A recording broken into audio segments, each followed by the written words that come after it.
laba-laba yang bisa terbang. Gimana rasanya kalau kalian tiba-tiba menemukan ribuan makhluk kecil bermunculan di tengah lautan, ratusan kilometer jauhnya dari daratan manapun? Padahal makhluk itu jelas-jelas nggak punya sayap buat terbang dan hidup di daratan. Nah, itulah yang beneran dialami salah satu ilmuwan paling terkenal sepanjang sejarah. Dan sampai bertahun-tahun setelah kejadian itu, misteri ini masih bikin banyak orang penasaran gimana caranya itu bisa terjadi. Apa mereka numpang diam-diam di kapal sejak dari pelabuhan? Atau jangan-jangan ada kekuatan rahasia yang selama ini nggak pernah kita sadari yang dimiliki oleh laba-laba ini? Jawabannya melibatkan sebuah fenomena alam yang baru benar-benar dipahami ilmuwan lewat teknologi modern belum lama ini. Dan begitu kalian tahu caranya, dijamin kalian bakal lihat laba-laba dengan cara pandang yang sama sekali berbeda selamanya.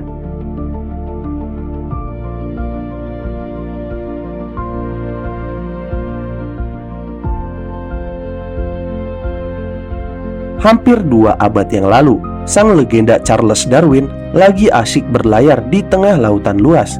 Posisinya ratusan kilometer dari daratan terdekat manapun. Tiba-tiba suatu pagi, dia syok melihat kapalnya udah dipenuhi ribuan helai benang halus. Dan di sana bersarang banyak banget laba-laba kecil. Peristiwa ini beneran dia catat sendiri dalam jurnal pelayarannya, The Voyage of the Beagle. Dari mana datangnya kroco darat ini? Jelas-jelas sejauh mata memandang itu cuma ada air. Jawabannya ternyata ada di fenomena epik yang namanya ballooning. Ini adalah rahasia di mana laba-laba bisa terbang, mengudara melintasi ratusan bahkan ribuan kilometer tanpa punya sayap, cuma mengandalkan sehelai benang dan dorongan angin saja. Selama ini kita mikir kalau jangkauan laba-laba ya mentok bikin jaring di sudut-sudut plafon rumah. Tapi nyatanya sebagian dari mereka, khususnya para laba-laba muda ini, justru memilih merantau menjelajahi dunia lewat langit bebas. Fenomena hujan benang sutra ini di beberapa negara bahkan punya julukannya tersendiri, yaitu Gossamer, dan pernah dilaporkan turun sampai menutupi seluruh ladang di Australia.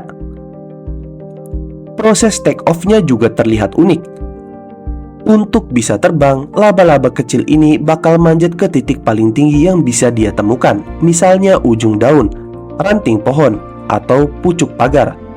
Terus dia nungging mengangkat pantatnya ke udara dan menembakkan beberapa utas benang sutra super tipis.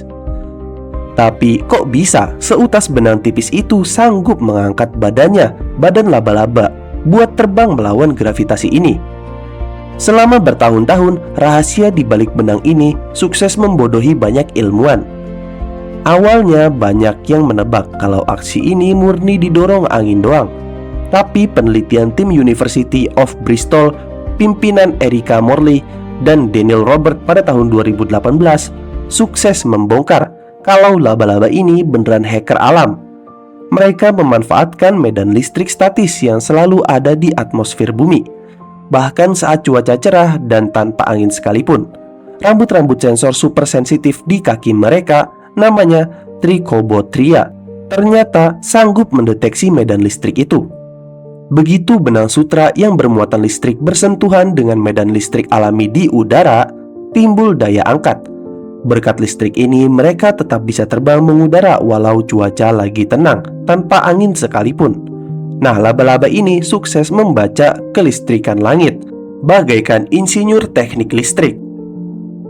Makhluk kecil mungil yang kita kira dikutuk nempel di tanah, di tembok, ternyata jago surfing di medan listrik atmosfer bumi atau di udara. Kalau fakta di luar nalar ini bikin kalian merinding, klik subscribe dulu sekarang, karena seberapa jauh jarak tempuh terbang mereka akan langsung membongkar misteri Darwin. Dan inilah jawaban atas kasus invasi kapal Darwin di awal tadi. Laba-laba yang lagi menerapkan metode ballooning ini bisa terbawa angin hingga radius yang gila-gilaan. Tubuh mereka bahkan pernah tertangkap radar cuaca lagi mengudara di ketinggian beberapa kilometer dari tanah. dan melintasi lautan sejauh ratusan sampai ribuan kilometer. Itulah kenapa rombongan laba-laba itu bisa landing sempurna di kapal Darwin, jauh dari pesisir pantai. Mereka bukan lagi nyasar, mereka memang lagi asyik bermigrasi lewat jalan tol udara. Meski kedengarannya keren, ada satu hal yang bikin perjalanan terbang ini terasa kayak misi bunuh diri. Masalah utamanya, mereka nggak bisa milih atau mendarat dimanapun. Nggak bawa GPS, nggak ada titik koordinat yang pasti. Ujung-ujungnya banyak dari rombongan ini yang jatuh tenggelam ke lautan dan tamat riwayatnya. Dan buat yang sukses mendarat, mereka harus melakukan adaptasi instan di lingkungan dunia baru yang 100% asing bagi mereka. Benar-benar murni pakai modal nekat saja, angin, benang sutra, dan keberanian melepaskan diri dari zona nyaman. Melihat nasib mereka, rasanya relate banget. Kadang untuk sampai ke fase hidup yang baru, kita memang nggak perlu tahu seluruh arah dan hambatan secara rinci di awal. Cukup kumpulkan nyali buat melepaskan pegangan dari titik aman kita selama ini. Tapi pertanyaannya, kamu sendiri berani nggak? Kalau video ini sukses mengubah cara pandang kalian tiap melihat laba-laba, segera subscribe, like, komen, dan share. Di bumi ini masih banyak banget hewan kecil yang menyimpan kemampuan serta kekuatan mutan, dan kita bakal bahas semuanya.